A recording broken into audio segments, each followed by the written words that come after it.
Sal here again. We're doing another video on, of course, the markets and everything going crazy. If you're like me, you've been probably in the red the last few days.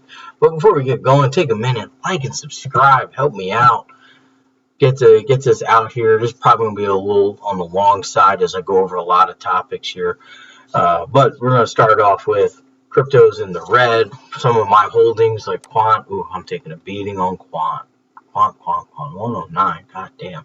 Well, half of it was bought in the 50s, so I guess I still made some money. But anyway, if you're like this, we're taking some beatings today. I think DOT's even down even a little further. We'll take a look at the week here. It's like you just see some. You've been holding XRP. We are down to 35. We're probably going to hit that below 30-cent mark again. I've feeling we're going to do it. Bitcoin's dropping, Ethereum's dropping, ADA dropping, but they're just dropping like 20 to 30%, while you got some out here. I go towards the week here. You got some out here that must be outrageously low. Then you got random ones like this at 66%. So, but overall, market's down. People are going crazy. People are withdrawing their money at a rapid pace. Now, I'm a buy when there's chaos type of investor, and that's what I always try to tell everybody. Buy when it's when things are going cheap. This is when you want to buy. And right now, my holdings like Quant, DOT, XRP. I got ETH. I'm going to start buying into those over the next few months, and this is how we're going to make our money. But overall, my portfolio is down. I lost, my private portfolio, I lost a significant sum of money. In my crypto holdings, my stock holdings are going down. But, business is as usual. We're just going to keep trugging along going forward, because as always, this is just temporary, not the permanent status. But how did all this set off? How did everything go? And we got to talk about good old Sam here. SBF. There's a lot of things going on. I know Coffee. Shout out to CoffeeZilla there too, because he kind of took it from a perspective of what most people will take it as, and that's what we're going to go over in a little bit too. But I want to first say is I've been in the finance industry for a while. I've since 16 I've been following this, and now I'm coming up in my 40s. I can tell you that this type of stuff happens more frequently than you think. And when people say this is why we should regulate crypto, it's not because this happens in the stock market as well. I mean, you have Enron doing this, you had Bernie Madoff, you had a lot of crazy. I mean, I think when Bernie Madoff, he was the largest one, but at that time there was like 105 Ponzi schemes, big ones that blew up in the 2008 crisis that kind of came to light. So we're going to discuss a lot of crazy things, and what I want to say is this is why you got to take things for a grain of salt, because you really can't. And I'm going to open up another Google page here, because you really can't take a lot of stuff for granted. So let's take a look at was it Meta Research? Okay. So we're going to take a look at the Alameda Research. Now, this is what I want to say. This is why I say you got to do your due diligence as an investor, and you have to do it yourself, because you can't rely on just a statement or a word, or even the news outlets, or even wealthy people. As we found out through this whole mess, you're having a lot of very wealthy, very intelligent, very successful investors got shot out of the sky from this. So as you see here, the site is currently private, all this other stuff about it. But what we can do is I think we can probably find their executives. So I just wanted to say, go through that process so you could see that, hey, this was this isn't like a a gimmick from other influencers and everything like that. I guess they actually shut down the site. So, but what I want to say is that when we go to, and I think you might be able to, because it still pops up sometimes. Nope, still private site. Sometimes you can get around it going through. Now, what we're going to go through is really like a digging of how you would short sell, how you find out whether you should short sell someone. So once you get a hold of this, so we're looking at Sam Bankman. He's a young guy. Everyone's saying he's a genius. He came from MIT, all this other craziness, right? Now, let me tell you something. Just because you went to MIT doesn't necessarily make you a genius. It just makes you an overachiever who's now in a group, who's now in the same group, which turns you into an average spectacle. Now, with these colleges like MIT and Harvard, there's a lot of young people. My father went to MIT. Nothing against MIT on that scale. However, just because someone went to a prestigious school does not mean you should automatically invest with them. And that's what I'm saying. You got to be careful with who you invest with. Now, there's a lot of young people that can be serious and can make it. Now, in the beginning, his quirkiness was a quirk, and it was fun. It was advantageous for him to promote it. He was a quirky guy. He's a numbers guy. He just had a quirk. He just looked like an everyday average person who had quirky features about him and was intelligent. So when he was starting this out, so I can't say if it was originally intended to be a scheme. We don't know that yet. We don't really know anything yet. I don't think he's been officially indicted and everything like that. So we're not going to say anything. But I can say this: as being a broker, it is very tempting to move one fund from one to make another investor whole. That in itself, I can tell you right now, just having a Series 6, it's illegal. That's illegal. You can't rob Paul to pay Henry. You just can't do it. You can't do it. You can't take client funds that are designated as client funds and then loan them out to that. You really can't do that. And it's just really bad business as well. Like that doesn't really set off. Now, there's a lot of people making videos, all this other thing, and it's crazy. We're not hearing from him at the moment, which is probably because he probably took legal counsel, and it's like, hey, look, it's over. So, but when we're researching this, okay, so you have a young guy, so who's around him? So when we went to Alameda Research, what should have set off flags is that you have a bunch of young people running a multi-billion-dollar company. I just can't see how any of this would translate to success. And if we take a look at investments, I'm pretty sure someone's going to have a copy of the portfolio. So it's just astonishing to me that we're looking at a portfolio, and I think they had 20% was in a meme coin. And it's like, if you're a smart investor now, a lot you'll say, well, you had Elon Musk, you had Robert Ackerman saying that they invest some of this, but they're investing like less than 0.5% of their holdings in a meme coin. So it's kind of like buying a lottery ticket. You put a little bit aside, you're going to lose, so you're just going to lose it anyway, and you're going to write it off. But if it makes it, then hey, great. So, but I'm sitting here and I'm thinking we're looking at this, and it's like, okay, we're looking at this, and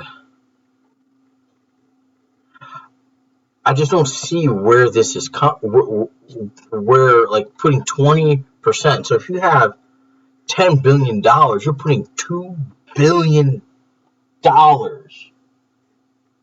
into Shiba. I mean, that is something I would expect from a young person, somewhere between 16 and 26, would probably do. I get asked a lot of investment advice from people around me in the real world, and every time I open up when they say they've been in crypto, it's always Doge and Shiba, and it's like, well, why aren't we investing in Bitcoin, Ethereum, other things that have actual, but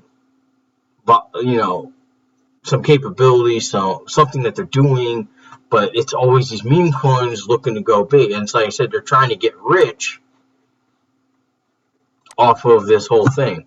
Now, I've been watching all this stuff just like everyone else, and I've been watching YouTube, and it's like CoffeeZilla. Shout out to him. He kind of sets the mood of what investors are going to do, and this is what I'm telling you. Now we're coming from a short seller. How we're going to invest in this market? This is how you have to take it. This is what people are going to do. They are going to be pissed, absolutely pissed, furious, and if you're one of the people who's you have your life savings locked up in FTX because of this debacle, 100%, I totally agree. I've been on the stock market in 2008. I've been through that area. I've watched people cry. I watched people self-delete. I've watched brokers self-delete. I watched people lose everything when this happens.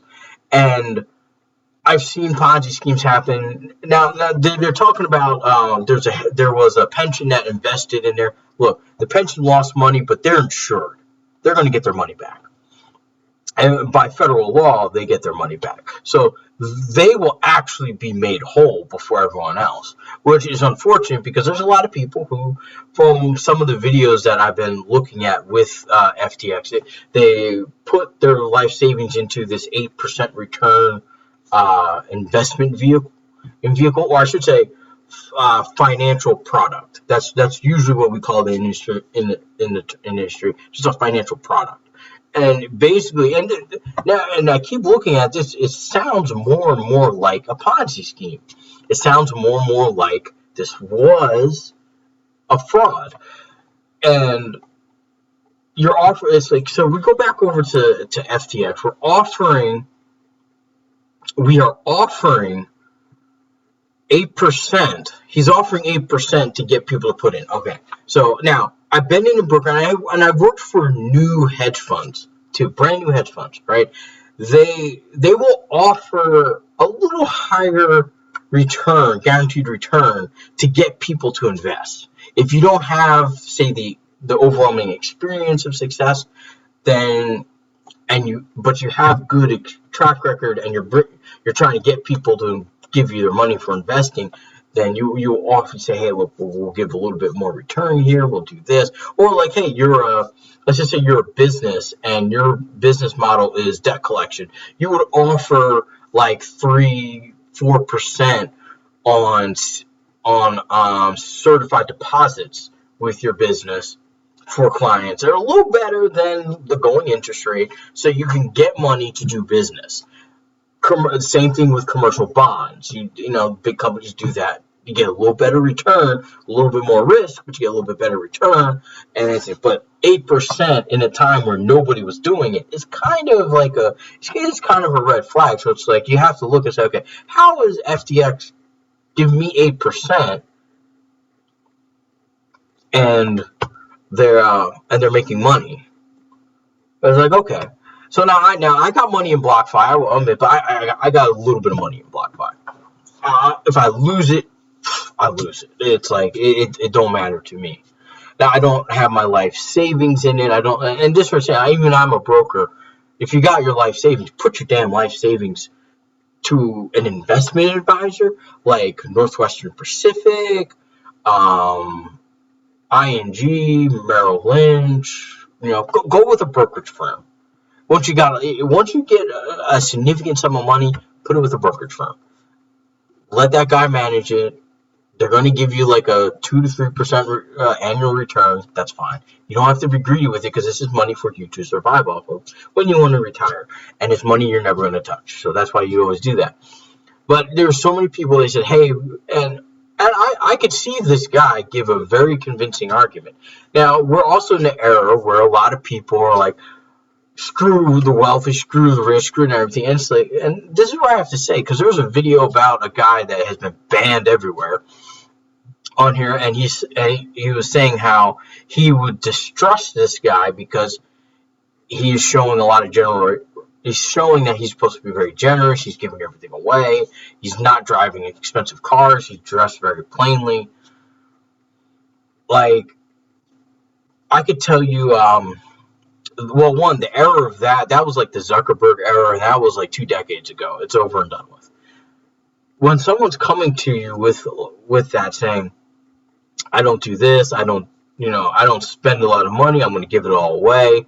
Usually, from my experience as a broker, when someone's saying, I'm giving everything away, usually shows signs of guilt as to how they got it. Now, I've seen people get hundreds of millions of dollars from trust funds, and they just start giving it away. They spend it very quickly. It's called sudden wealth syndrome, and you kind of get it, and you feel guilty that you got it, and things like that.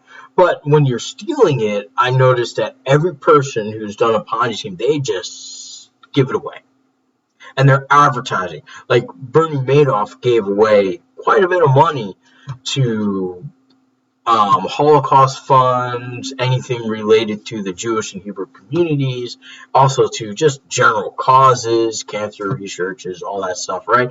Because it's part of the thing. When you're doing something wrong and you're guilty, you need to do something to make you feel better about it. So you do kind of like the opposite end. Because no one's really truly giving. If you work hard to become a billionaire, I know you're going to have a nice house. I know you're going to have a couple nice cars. I know you're going to have nicer clothes. Like, you might not go and start spending, like, $80,000 Versace shirts. But you might go and say, hey, I was buying at Walmart.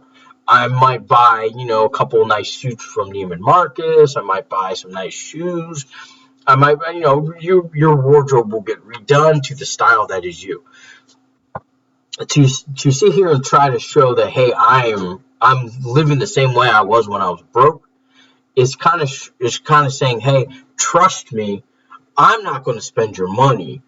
That's why you should give me your money. So trust me. And then when he said, I'm pledging all of my net worth away, and which is kind of funny because the market kind of took it away anyway, but pledging all your net worth away, that's another red flag. It just doesn't sit right with me. Now, when I started watching more videos, I really haven't been paying attention to FTX. I was going to use the app, but I just never got around to it. I like using Uphold. One, because like it doesn't matter what I keep money on the exchange in there. I've invested in the company itself, so if they go down, I lose a lot more than what I have on the exchange. But I have crypto.com, which is also having some trouble right now. They accidentally sent 400 million in ETH to the wrong wallet, which luckily for them, they got sent back. But it's just craziness going around here. And of course, with exchange tokens and everything else. And I have to say, I use crypto.com, I use Uphold, I have an Oculus wallet, hard wallet, and then I use Nano Ledger X wallet, and then I use Binance. That's really where I have the money in. But I say I have money in BlockFi. I have about $10,000 there. Now, it's gone. I just consider it gone, but to my overwhelming holdings, $10,000 is not a lot. It's not a lot to it, but it sucks that it's gone. It sucks. That's where I was kind of taking my day trading rewards, putting it in there because it gave me like 4% interest on the ETH that I kept there, and now it's gone. Well, I may get it back, I may not. I don't know. But we'll see. We're only talking 10 ETH. It's like, in the grand scheme of things, I'm not going to be made whole, but it's not my whole holding, so I'm not going to worry about it. But I will tell you this, like, I do get burned too sometimes, and that's why I only diversify so much. Like, there's exchanges that have less than $1,000 that I use. And if they go bust, like this happens, then, I don't lose a lot of money. I can focus on something else. But back to this at hand. So now we're going to go back to this and say, look at the executives, because I think we might be able to let's see if we can pull up some images of them. Okay, so here are some of them, right? But now, for one, a red flag is you have a co-CEO.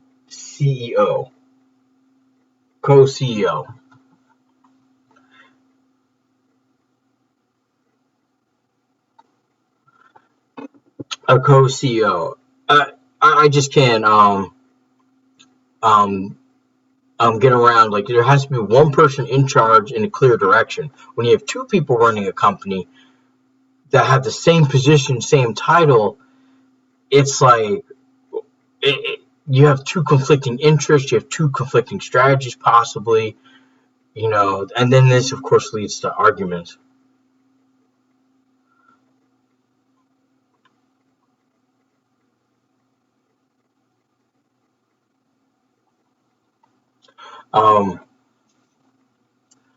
So like that's a pretty weird setup, right? But like, I look at these people, like, yeah, they're all smart, but the problem is that they try to print money. And what my guess is that they're all young people, they're all very intelligent, they all went to good schools, they all have some great capability. What I bet happened with these is they were sitting around in their dorm. They sat around and said, or they sat around the coffee shop or at one of their homes and said, what, these banks are just making free money. How can we do it? And it led to this. And now we got rumors that Alameda was behind crashing Luna, Celsius, Voyager. So I 100%, I'm going to say my gut says that might be very well true, because they're very intelligent. You can't take that away from them. They are intelligent, and they are intelligent enough to see the opportunity to break down something and look at it and analyze it and find a weakness and attack. But here's their problem. They didn't realize that business, people attack back. And what this guy did, the Chang CZ, was a very calculated, very cold, very strategic attack on him. And I think what he did was now Binance is actually in a very good shape. They are vastly different from FTX. FTX is kind of like the copier that was trying to overtake them, but tried to do it fast. Binance was around a little longer, but got to where it was through steady acquisition. They did not. They just started spending money left and right on everything. Now, he did exactly what these guys did, SBF and Alameda Research did to Luna, to Target. They made substantial amount of money, turned around, and bought that thing. Now, as a business person, as a businessman, as folk, being in the world of business, I can tell you that could not have been any more Gordon Gekko calculated stuff. To find a weakness, hit it hard, make a ton of money, then use the profit from that money to buy the person that you're attacking. 100%. That is absolutely business is business. But here's where they were doing all this with client funds. And now we have this year 1 to 2 billion of FTX funds. Now, when they say disappeared, they don't really mean disappeared. What is being announced is that it is unaccounted for. And when someone tells me that it is unaccounted for, my God, I'm telling you right now, if it's unaccounted for, that means that they withdrew it and it's gone. They spent it. Now, I saw the videos of their new offices, the homes, and that's where it went. And drugs. Of course, drugs. Drugs is always involved. I've been on Wall Street. We've been in this. Drugs are everywhere. You know, it's like when you get up to this echelon, they're not doing crack, they're doing cocaine. Like that's what it is. And it's a shame that you have everyday Americans getting bummed over by something like this. And those funds will never be recovered. These people, if they get any money, are going to get between 10 and 20% of what they had. Now, you seem like, well, that's a pretty decent amount, but if you have $100,000 that you worked hard for and you saved and you put in the FTX, you're only going to get back between 10 and 20,000. So it's like erasing a decade worth of hard work from you. That's terrible. But I can tell you right now, if it comes to court, comes to indictments, arrests, everything, they're going to throw the book at these people. I'm telling you, they're going to throw the book at these people. Now we got to go back over here. You know, there's been talk about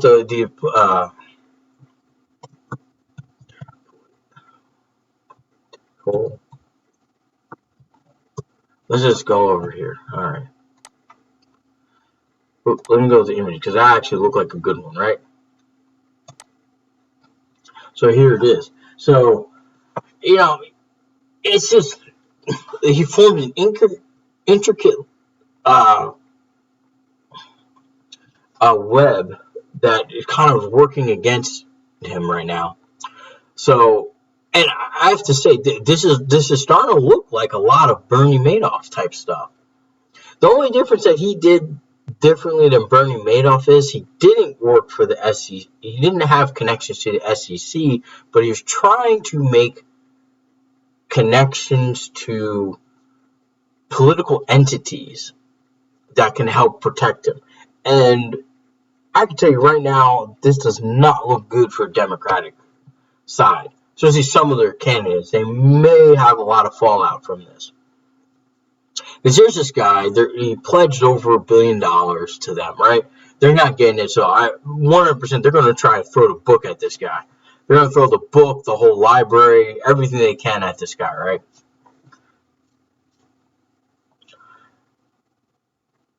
He was doing this he knew exactly what he was doing, trying to get protection.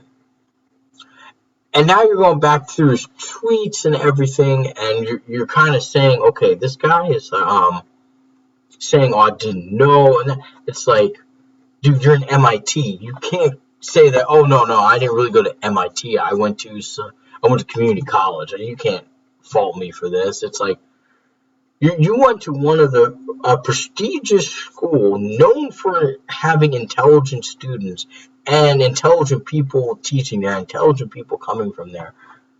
I mean, goddamn, buddy, it's like that defense is going to get thrown out the window. Now, I will say, you had a lot of athletes and well-known people invest with them. They're gonna throw the book at him. They have the clout and they have the money to get that done. They're gonna attack. If he doesn't go to criminal court, these people are going to sue the crap out of him. 100% believe it. They are going to go after him. Now, here's the thing. Here's what everyone's kind of like missing with the whole Sam Bankman-Fried and the whole FTX thing is that this guy pretty much created a scheme that in 3 years he stole as much as what took Bernie Madoff 30 years. Because a lot of people don't know, Bernie Madoff did not take a lot of money until he started taking money from hedge funds. And that was in the late 90s, 2000s. And that's when his whole thing went down. He took a third of what Bernie Madoff took. And then he took of that third, it took him 3 years to do it. So, my God, could you imagine if this guy went for a decade? If he went for a decade doing this, we might be talking almost $1 trillion of stolen money. But that didn't happen. We're here now. It fell apart now. And it fell apart because of leverage. Now, for all those people out there who are trying to find people on YouTube about leverage trading, this should tell you, if you can't make it work with billions of dollars, it ain't going to work. Like, you cannot leverage trade. From what it's saying, it's like no one has a sure bet. Now, we won't get anything until this goes to court, till a trustee is placed, and an unassociated accounting firm audits everything. That's when we're going to really see what the whole amount is, right? But I do have to say this. SoftBank, you take another L. You're taking another L. I mean, my God, man. You do WeWork. What was the other one? There was another one out there that they lost money on. Now you got this. My God, man. SoftBank, you're just taking some L's on this. Oh, my goodness. Anyway, it's just crazy to me that this was able to happen. I'll admit I'm new to the crypto world. I only got into crypto at the beginning of this year, so I don't know much about what's going on. But so I can't speak to what it was like in 2018, 19, 20, 21 because I got in at the beginning of 2022, right? So here it is. It's like this is all the hallmarks of someone saying, hey, I run a successful hedge fund. I can guarantee 20% returns. Everybody gives them their money. And then about 6-7 years later, you find out, oh, no, the hedge fund went bust. Why? Oh, because it was a Ponzi scheme. They never did anything they invested in, or they did like a little bit, but not enough. And, they were just stealing your money. So it's hard to say. It's hard to say. It's hard to say sometimes. But what I think happened is you had a lot of young people between 20 and 35. They get invested with this guy. They put money into FTX because they saw, some of them, you're old enough, you saw the fall of your parents through the 2008 crisis. My parents weathered it well when I was in my 20s through that process, but many people did not. Now, what a lot of people are not going to understand is that of this downfall, I mean, there's more that happens than just this, right? Just you lost money. Relationships are broken, families are broken, divorces will happen. People's reputations in their own communities are broken because they're going to feel bad. You might have people self-delete because of this, because they brought people into this because they said, oh, look what I'm investing in. I put $100,000 in, and in a year I made $8,000 off the 8% product. You should come in and do it too. And then that person brings in 100,000, this person brings in 50,000, and then 500,000. Before you know it, that one person brought in like $8 or $9 million just because they invested with it, and then it's all gone. And now and given how young people are right now, they're not suited for calamity like this. And to be honest, like, I don't know why people who are older, like 60 and up, are like, this is wrong, this is what crypto should be. This kind of stuff happened like every year when I was growing up. Like, you had Enron, there was another energy company that did this kind of bullshit.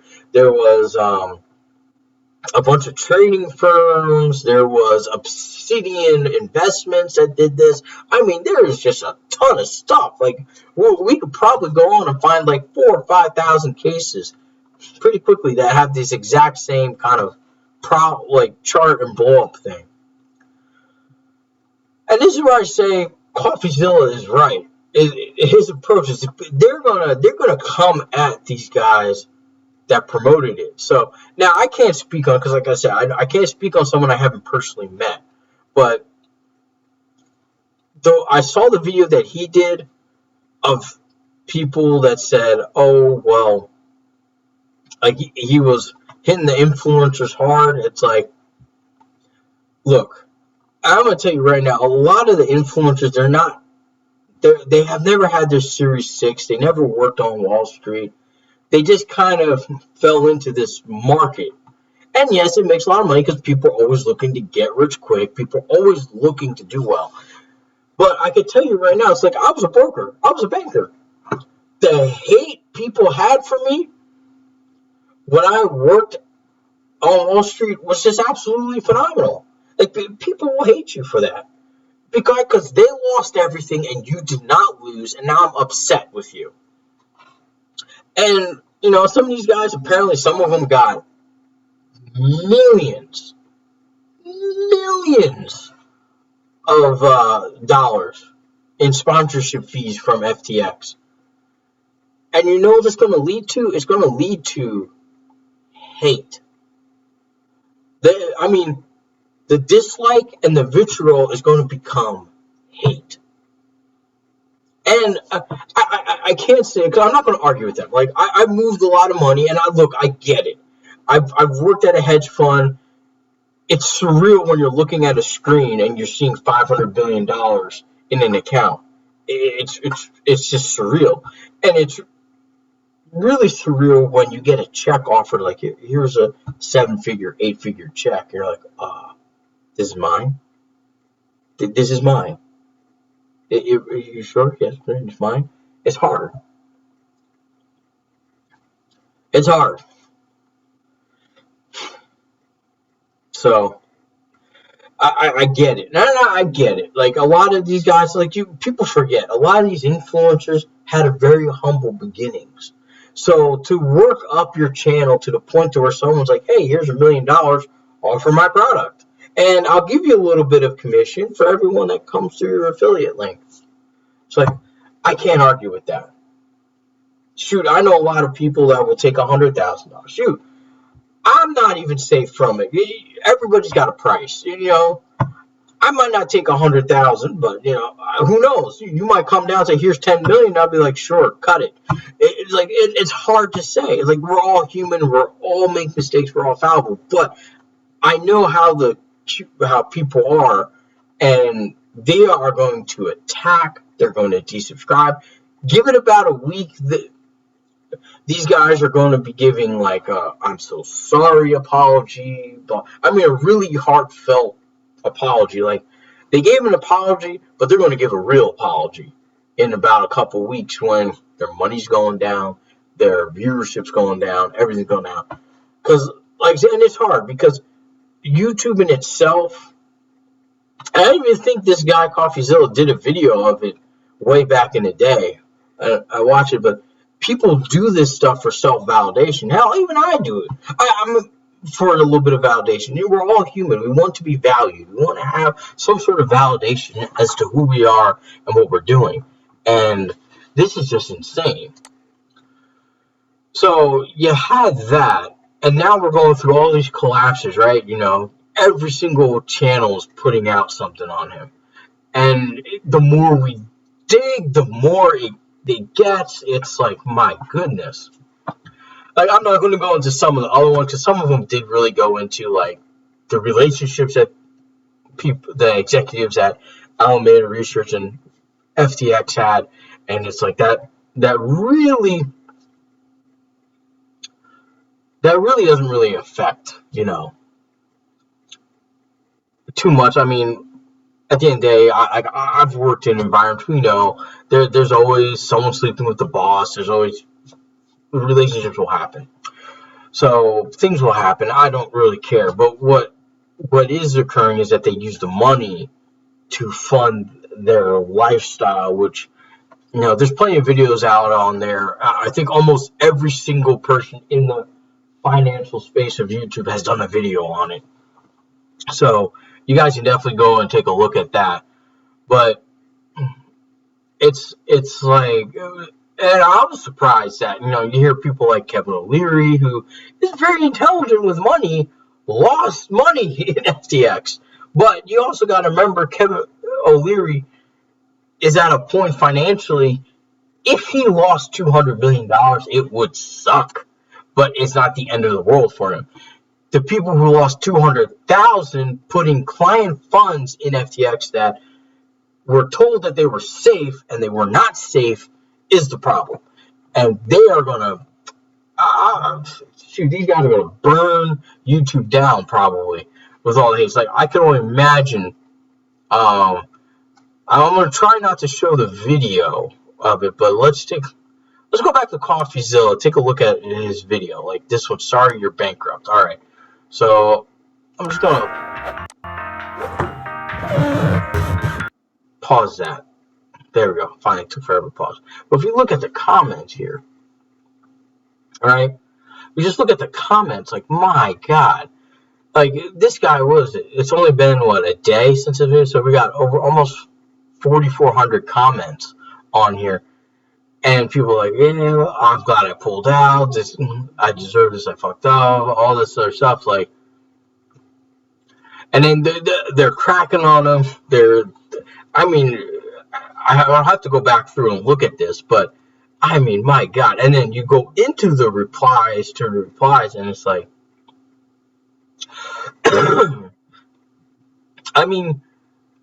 these are the same people. If I look at them, they'll probably say, oh, thank you so much for helping me. Thank you so much for doing all this.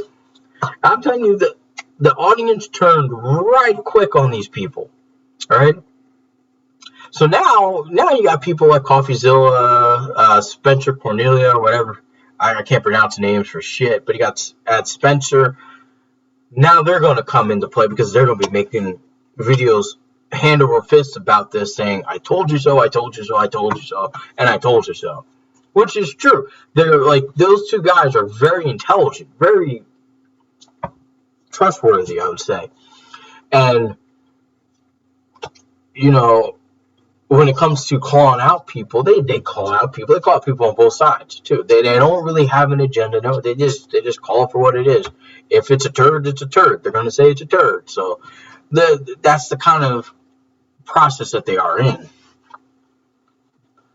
But my God, man, just the stuff that people are doing, and this just goes to show you, like, how money can affect your decision-making process. No matter how much you tell me it won't, it will. It affects us all.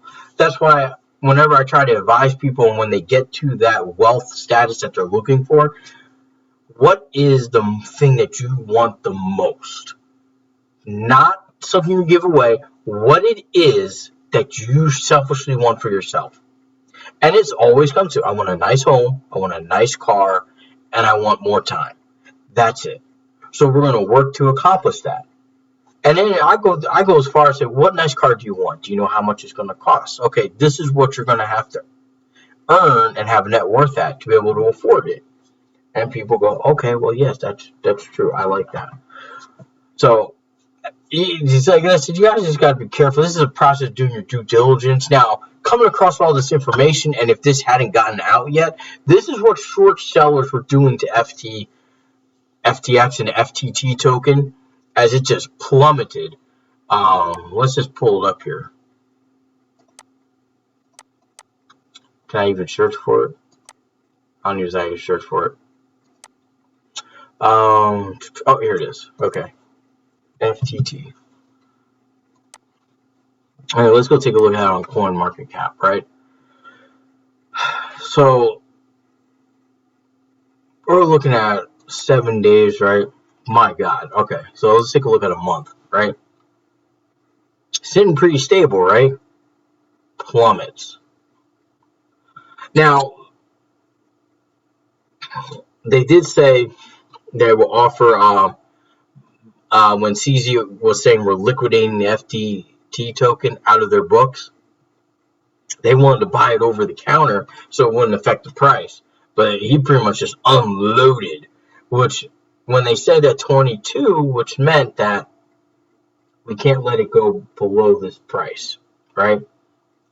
So that was their call point, and of course, Alameda got liquidated out on there. And it's like, this is a classic case of with this whole thing and this group of kids that created this mess, that they really thought the money was going to never end. I could swear they probably were looking at the accounts. I think one of the financial YouTubers did. I don't remember who, so I do apologize. I've watched so many videos, but there was one that how should I put it?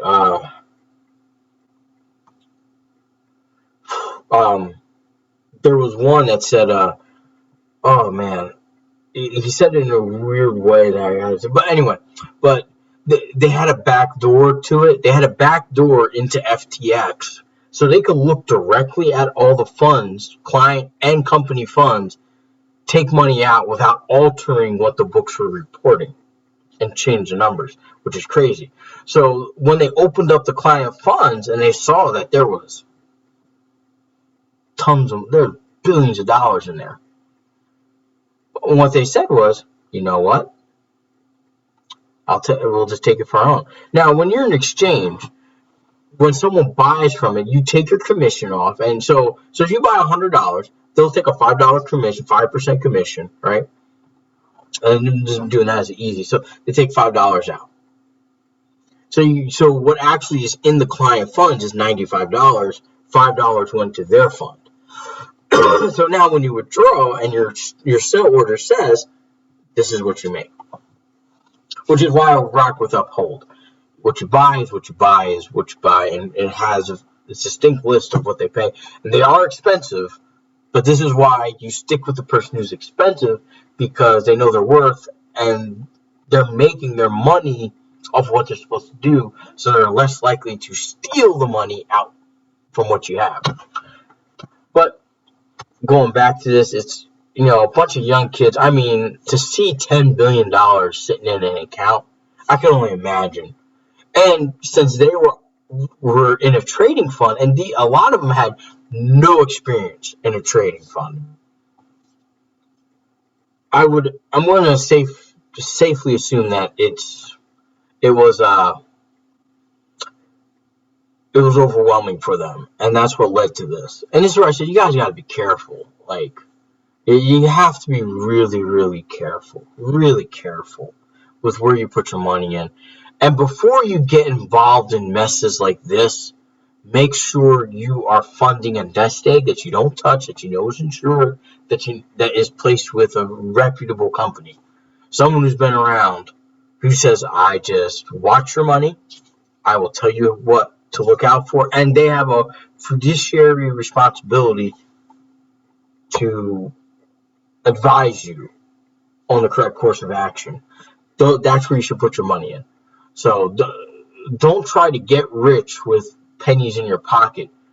Try to build wealth from the ground up with steady investments. That's all I got to say. And this is very terrible. It's going to go on. It's going to go to Congress. It's already gone to the White House about it. I mean, there's going to be an up-and-coming prosecutor who's going to take this case if it does go to criminal court. And prosecutors are graded on convictions. So they will convict this guy.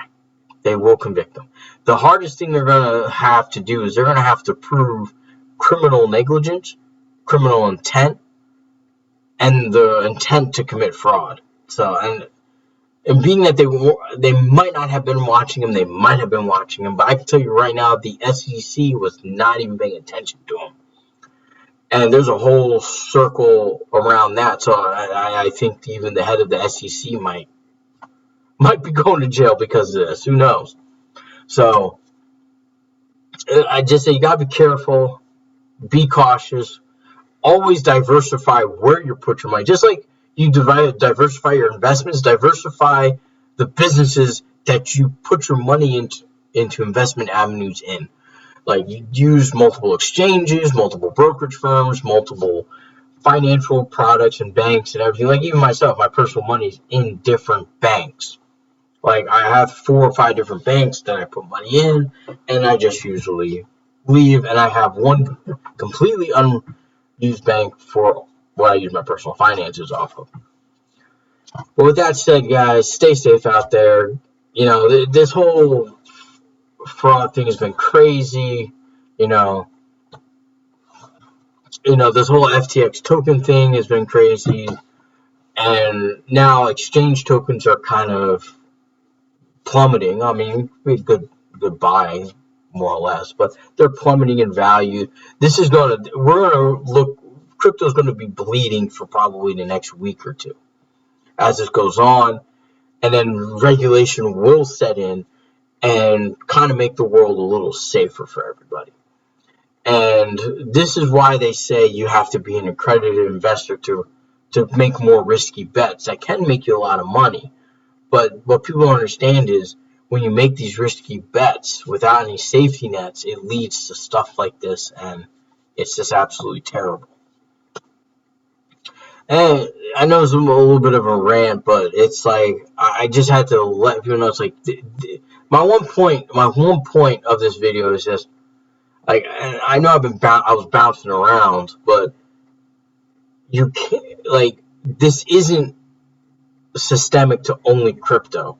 This type of stuff happens in stock markets and economies all over the world. And you'll always have an SBF. You'll always have a Bernie Madoff. You just got to be careful. That's all you can do. And the more careful you are, the better your chances of success it will be. With that said, guys, stay safe out there. Don't worry too much about, don't try to, if you lost money in there, I feel for you. Try to do something so you can not focus on it. I know it's going to be hard. You lost your life savings, but you can rebuild from this. You can. It's not too late. You can rebuild from this. You have to take it as a character building opportunity and a learning experience, and that will hopefully put you back on the right path. If hedge funds, 401ks, they're made whole. They get their money back. But for anyone who personally put money on FTX and was depositing, doing weekly, bi-weekly, bi-monthly, monthly, all that stuff, hopefully you can get at least 50% back. But the only way you're going to get money back out of this is if the criminal court gets involved. And I can tell you right now, it ain't looking good. It just isn't. It really isn't. It really isn't looking good for these people. But with that said, stay safe out there, invest wisely, and remember what I said. Respect the process. Respect the investment process. Don't try to take any shortcuts. Just respect the process. Thank you, guys. Like and subscribe. Follow me on Twitter. I got a Facebook page up. Follow me there. Like the page. I also have an Instagram, Sal the Investor. Like it there too. And I'll be back later again with another video.